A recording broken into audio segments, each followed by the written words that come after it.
all started back in autumn of 1994, when I was taking courses at the New York Botanical Garden and had the pleasure of meeting Anne-Marie Evans, who was teaching her first master class there. Anne-Marie was asking everyone, why isn't there an ASBA? The model she had in mind was the British Society of Botanical Artists, a relatively small, select society of well-established artists. Well, personally, I wasn't interested in founding that kind of society, but I was intrigued by the challenge of creating something better suited to the American environment, by which I mean open to all and capable of having a real social impact. The idea was to pursue the twin goals of broadening educational opportunities and encouraging excellence in this art form. I'm a collector of botanical art. I'm based in London, and I was involved with the startup of the ASBA. In 1993, I read Diane Boucher's open letter about creating the ASBA. I wrote her a letter saying I'd like to be counted in, and became part of a small group in the San Francisco Bay Area trying to help organize things on this side of the country. And by 1994, Diane Boucher asked me to talk to her about the founding of the ASBA. And we have this great treasure in Pittsburgh, the Hunt Institute.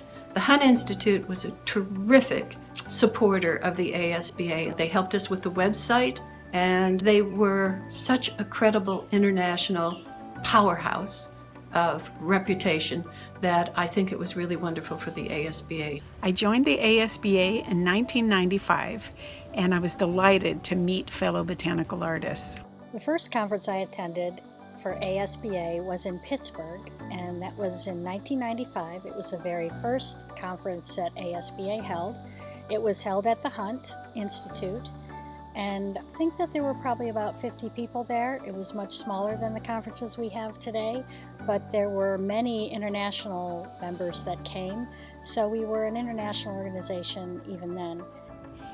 25 years ago, I was one of the very fortunate people who received a letter from the Hunt Institute of Botanical Documentation to discuss the idea of a botanical arts society in the United States. We passed the hat at that meeting. People dropped in checks and cash so we could support its formation. And I felt I had found my people. I first got involved when Diane Boucher came around and started recruiting people for ASBA. I was there. In 1995, when Diane Boucher started the ASBA, I was thrilled. Suddenly, we had a tribe. And this is the first newsletter I received 25 years ago. I just reread it, and it's still full of good information. My first conference was in 1996 in San Francisco, which I co-chaired with former President Michelle Meyer. My first one was there in San Francisco, and because I lived in the area, I was part of the local committee hosting and organizing the event. The San Francisco conference lasted barely one day. Now, 3 days are filled with classes and workshops and opportunities to network and visit with other artists. Quite a change. I was the on-site person for the Seattle conference in 2006. It was hard work, but the friends I made are still my friends. Over 20 years ago, I decided to take a class in botanical drawing at Phipps Conservatory in Pittsburgh, taught by Ann Payne. That class started a love affair with botanical art that continues to today. It was at that class that I first learned about an organization dedicated to the promotion of botanical art, the ASBA. My first role in ASBA was at the Boston conference in 2011, and I volunteered to help with registration.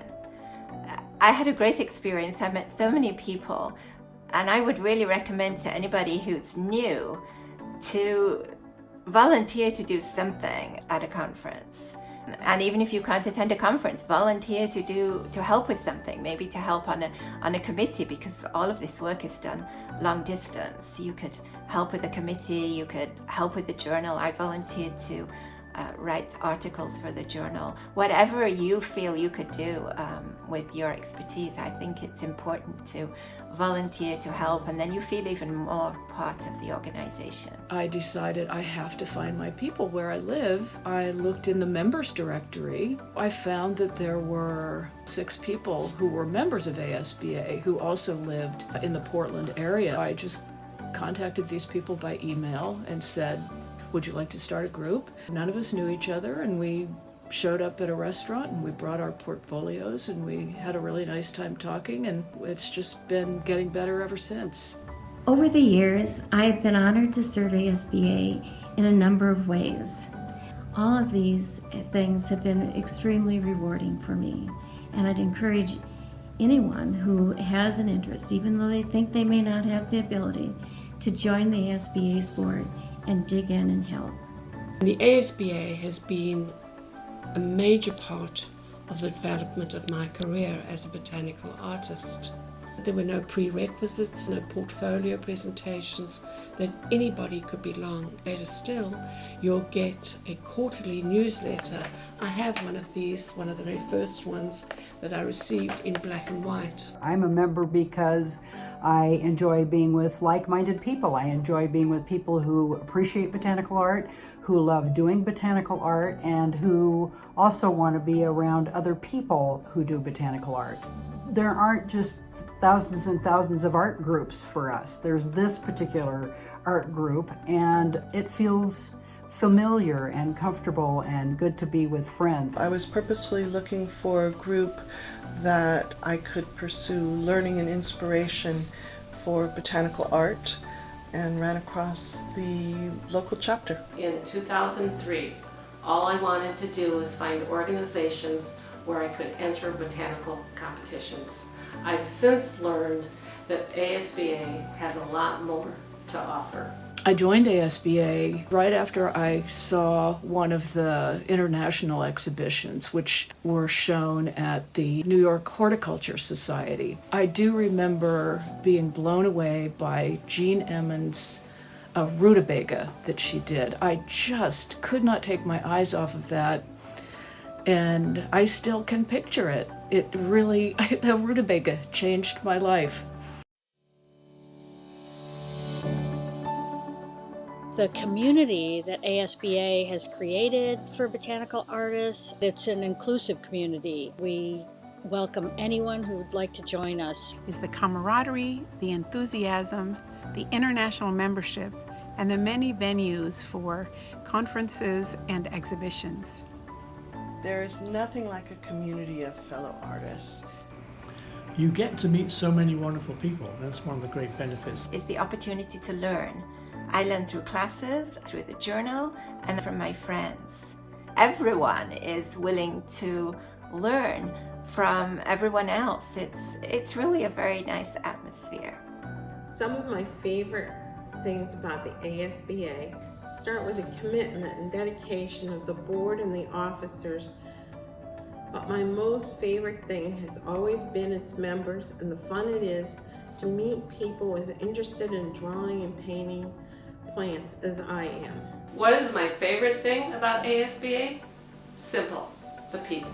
There are many things that I love about the ASBA, and that anybody can belong. Also thrilled with the fact that I've met so many people. How could one not love being a part of the ASBA? I've learned so much from my fellow members of ASBA. They are just so great, and they're so talented and so able, and they are so generous in sharing their knowledge. The spirit of collegiality and friendliness of members, the incredibly generous sharing of expertise by world-class artist members, and the warm friendships I've made. It's filled with talented, wonderful people. The education grant. And I really admire how the ASBA recognizes the work of individuals and the work that they are doing in their communities. Botanical artists are some of the nicest people you'll ever meet. We've learned so much from each other, and I think this has raised the quality of botanical art being produced in the United States today.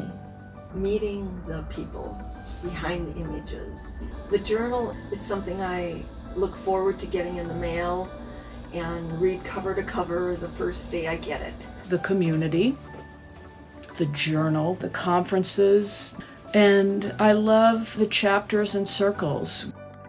The ASBA is such an inclusive organization. It's the people that make it.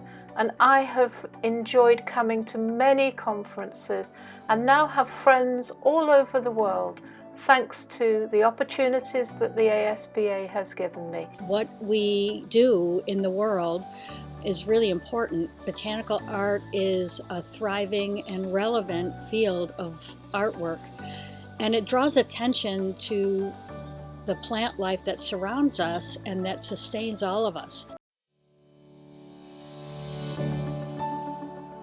I'm constantly amazed by how much native talent each and every one of us possess. It's remarkable how people can bring forth what really has been a yearning, perhaps through years of hard work and endeavor in a career, and at the very end find the delights and pleasure and the satisfaction and the kind of therapeutic value that botanical drawing has.